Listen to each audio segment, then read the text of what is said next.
All right, let's jump into our Thanksgiving and Black Friday games. The first one I want to talk about is the Packers at the Lions. So the Lions are favored by -7.5 points. Both of these teams just came off of pretty big wins here. The Packers beat up on the Los Angeles Chargers, but I do think that's kind of, if you look at the adjusted completion percentage, which negates, drops and everything like that, Justin Herbert goes from like a 58 completion percentage to an 82.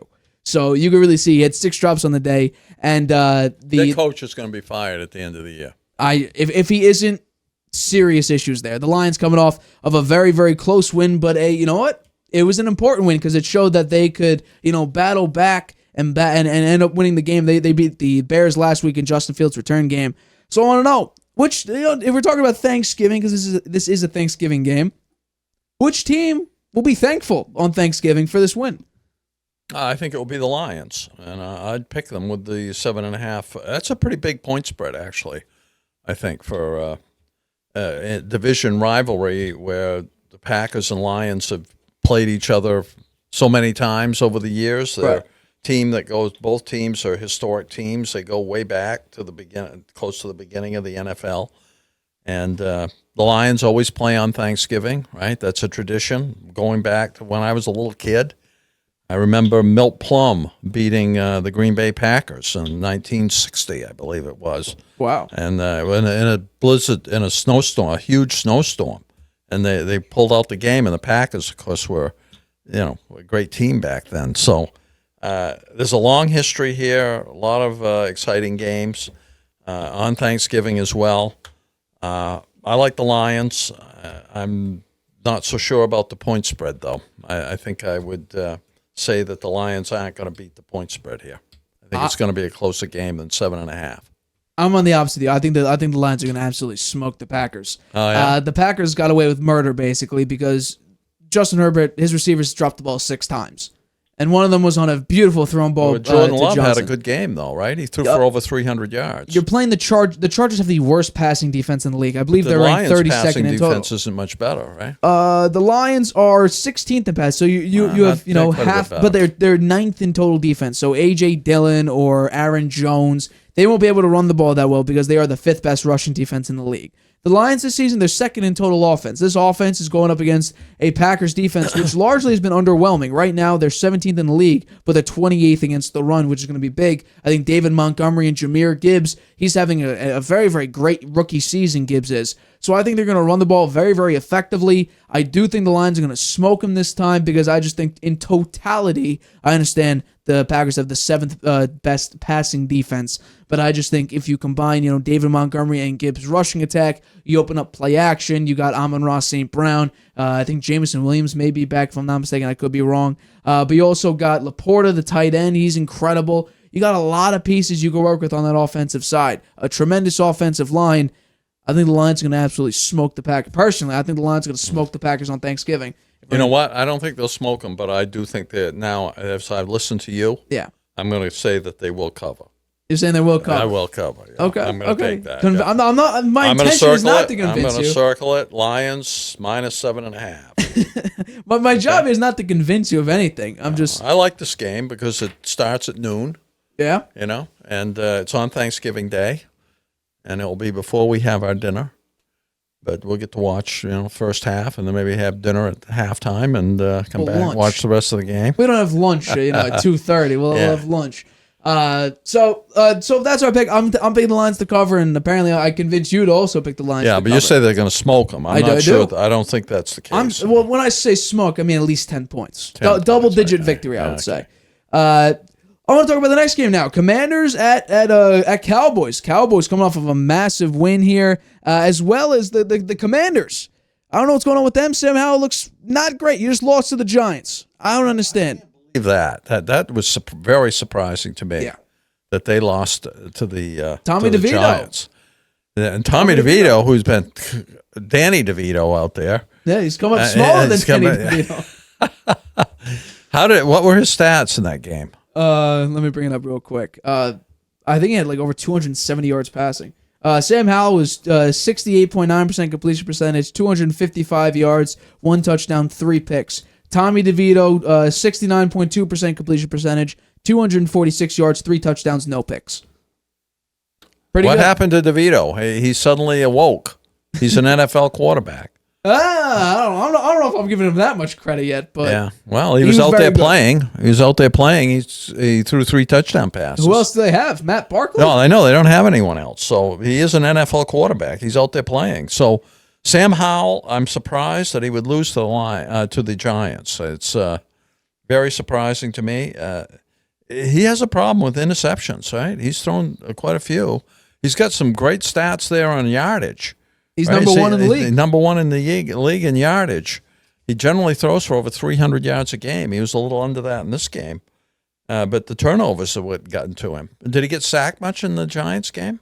Sam Howell got sacked a total of 4 times. 4 times, so that's quite a bit. We compare that to Tommy DeVito, who got sacked 9 times. 9 times. 9 times. So we give Tommy DeVito a little credit. Absolutely. Right? Yeah.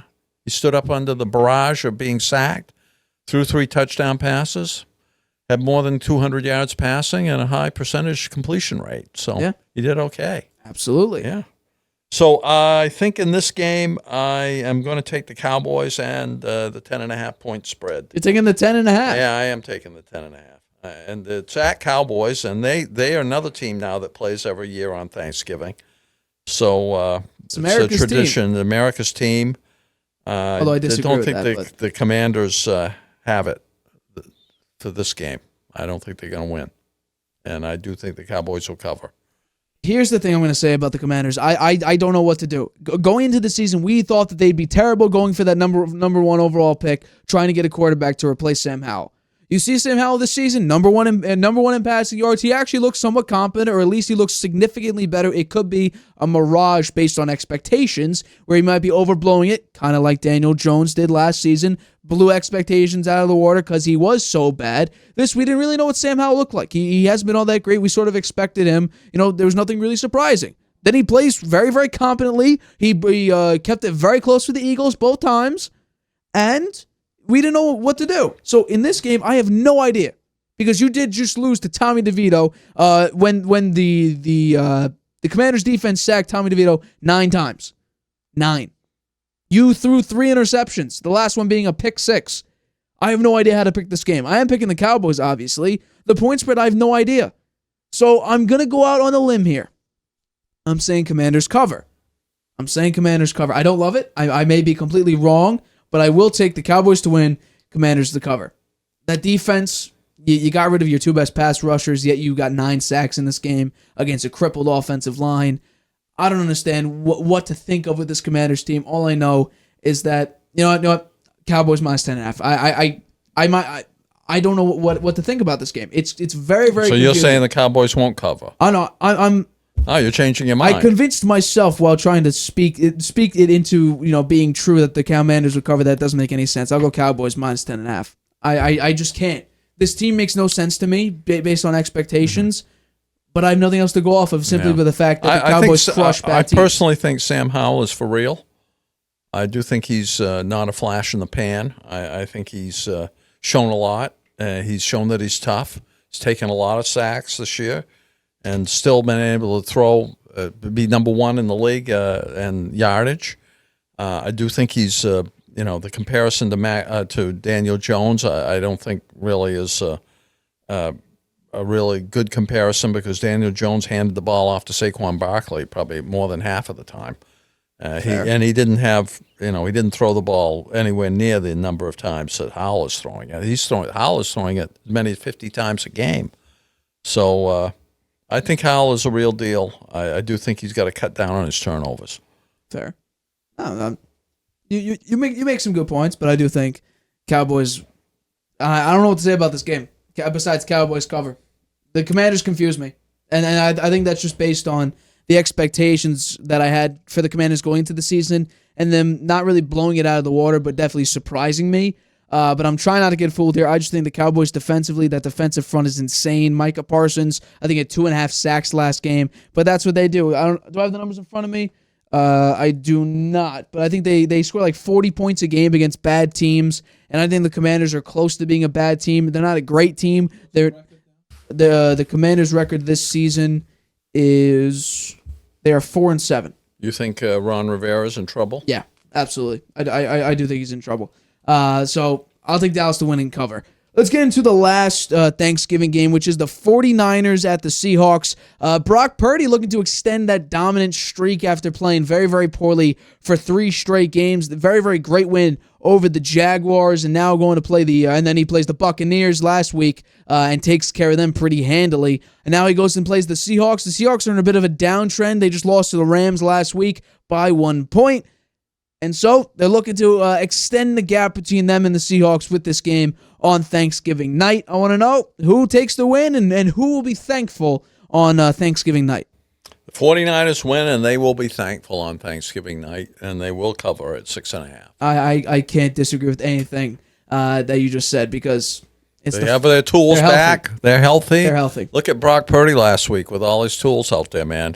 He looked like a world beater. Absolutely. He had... I don't know. He was well over 300 yards in the third quarter, I think. So, and what did he finish with in terms? What were his stats? I didn't know. I didn't see what he finished with. Last week, 333, 3 touchdowns, no picks. No, not bad. 84% completion percentage. 84%? Yeah. Wow. Not bad. Yeah. Yeah, you got Debo back out there. He's running around. Yep. CMC is your running back. Really good. Ayuk. He's incredible. He's very good. And Kittle. Kittle, your tight end. You got Kittle as your tight end. And Purdy is your quarterback, who I think is a very capable guy. I think he had a little lull there, but that's when they were banged up. So now they're back, and I think they beat the Seahawks, they lost last week. And it was too bad that the quarterback got hurt there. You know, and Drew Lock came in. He did terrible, right? He threw an interception, couldn't complete a pass. That's what turned it around for the Rams when Drew Lock came in. And when, tell me who it is, the Seahawks first-string quarterback is? Geno Smith. Geno Smith came back in, even with his arm banged up. He was moving him down the field. But he just he couldn't, time ran out, so. It's unfortunate for the Seahawks. They could have won that game. I'm going to pick the 49ers here, and I think it's what I was talking about earlier. They're healthy. When they're healthy, they're a very, very near-perfect team. Brock Purdy, when the team is healthy, is their weakest link. And when your quarterback is your weakest link, that says actually a lot about your team. Because that means your team, although the team is horrible all around, and your quarterback is like a Zach Wilson where he's just terrible, or it's Tommy DeVito where he's a third-string backup, still living with his parents. In this case, you have such a great team. Parents? He's still living with his parents, yeah. Yeah, that was the big thing. I think 2 weeks ago he mentioned that. So I'm giving it to the 49ers. They will cover. 6.5 is shocking to me over a Seahawks team that has seemingly declined since last season. They got crushed by the Ravens. They barely beat the Commanders. They barely beat the Browns. They had a 10-point win over the Cardinals, but that was the pre-Kyler Murray Cardinals. They lost against the Bengals when Joe Burrow was very early in his recovery process. I don't trust this team. So I'm saying because the 49ers are healthy, because the Seahawks have declined a little bit, their defense is 23rd in the league. They're only 18th in offense. They were top of the league or near top of the league last season offensively. The exact number actually is 13th, but they were the 11th best passing team in the NFL. This season, Geno Smith is the 13th, so it's a little bit of a dip. I just think because the 49ers are so healthy, a couple weeks ago, 2 weeks ago, if you said right now, 49ers Seahawks, I would be inclined to at least say the Seahawks cover. In this case, I'm saying nope, 49ers win and cover the point spread. Now let's talk about the first Black Friday game the NFL has ever had, and that is the Miami Dolphins. What? Why are they having a Black Friday game? More money. Eventually they're going to have a game every day of the week. I don't know if that's even possible, but I wouldn't mind that. I wouldn't mind that, seeing football every single night. That's just me, though. But yeah, no, it is the Dolphins at the Jets. The Dolphins are 9.5-point favorites. Tua and this Dolphins team barely were able to beat Aiden O'Connell and the Las Vegas Raiders last week, where, as you guys know, we talked about it earlier on in the show. Zach Wilson got benched, and they got absolutely smoked by the Buffalo Bills. So I want to know who will be actually, that's not even thankful. The question is here, can Tim Boyle upset the Miami Dolphins on Friday? Absolutely not. It's going to be a black day for the Jets, I think, and the Dolphins are going to win and cover the 9.5-point spread. That's my prediction. I would say circling it now. Circling it, yeah, go for it. I would say no. Even if Zach Wilson was playing, even if Trevor Siemian was playing, I would say no, because this Jets team defensively has been good. The offense, has been pretty bad. Also, I'll say this. The Dolphins, normally, at least this season, they haven't won against really good teams. If Aaron Rodgers was out there, I don't know. We would obviously have to see how Rodgers was playing throughout the year.